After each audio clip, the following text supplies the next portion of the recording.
విజయనగరం జిల్లా శృంగవరపుకోట మండల పరిషత్ కార్యాలయంలో మహనీయుల విగ్రహాలను ఆవిష్కరించారు. ఎమ్మెల్సీ ఇందుకూరి రఘురాజు ముఖ్య అతిథిగా కార్యక్రమంలో పాల్గొన్నారు. మహాత్మా గాంధీ, అంబేద్కర్, సర్వేపల్లి రాధాకృష్ణన్, అబ్దుల్ కలాం విగ్రహాలను ఆవిష్కరించారు. టంగుటూరి ప్రకాశం పంతులు, స్వామి వివేకానంద, పింగిలి వెంకయ్య, పొట్టి శ్రీరాములు విగ్రహాలను కూడా ఏర్పాటు చేశారు. స్వాతంత్ర్య సమరయోధుల త్యాగాలను ప్రతి ఒక్కరూ స్మరించుకోవాలని రఘురాజు పిలుపునిచ్చారు. కులమత భేదాలకు అతీతంగా భారతీయులందరూ ఐక్యంగా ముందుకు సాగాలని సూచించారు. భగత్ సింగ్, చంద్రశేఖర్ ఆజాద్, అల్లూరి విగ్రహాలను కూడా ఏర్పాటు చేయాలని భావిస్తున్నట్లు తెలిపారు. ప్రజాప్రతినిధులు, విద్యార్థులు, ఎన్సీసీ క్యాడెట్లు కార్యక్రమంలో పాల్గొన్నారు.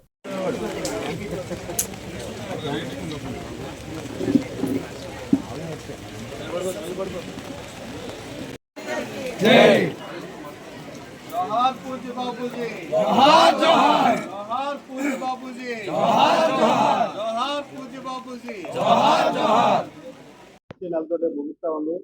గౌరవ ఎంపీ గారు తల్లి సోమేశ్వర గారు, అలాగే వైస్ అధ్యక్షుడు శివరాణి గారు, తిరుపతి వెంకటరావు గారు, అలాగే మిగిలిన ఎంపీలు అందరూ సహకారంతో కార్యక్రమం ఏర్పాటు చేసుకోవడం చాలా సంతోషం.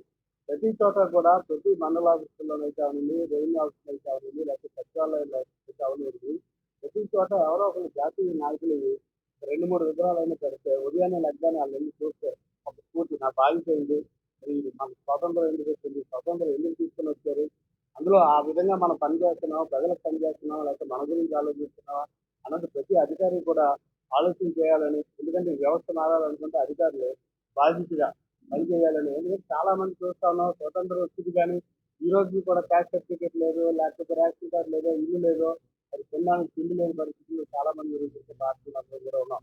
అటు అక్కడి నుంచి మనం బయటకు రావాలంటే రాజకీయ వ్యవస్థలో మార్పు రావాలి, ప్రభుత్వ ఆలోచనలో మార్పు రావాలి, అలాగే అధికారుల్లో మార్పు రావాలి, అలాగే సమాజంలో ఉన్న పెద్దల్లో మార్పులు రావాలి, అలాగే ప్రజలు కూడా మారాలి. ప్రజలు కూడా బాధించబడి మనకేది పథకాలు ఏటో వస్తాయి, ఫ్రీ పథకాలు ఏటో వస్తాయి, ఇష్టంగా మనకి ఏటి ఇస్తారు కాకుండా ఈ ప్రాంతానికి మనకి ఎవరైతే పనికొస్తారో అటువంటి నాయకుల్ని ఈ ప్రజలు ఎన్నుకుంటే ఖచ్చితంగా ఆ ప్రాంతాలు అభివృద్ధి చెందితే అటువంటి దిశగా ప్రతి ఒక్కరు కూడా ఆలోచనలు మారాలని.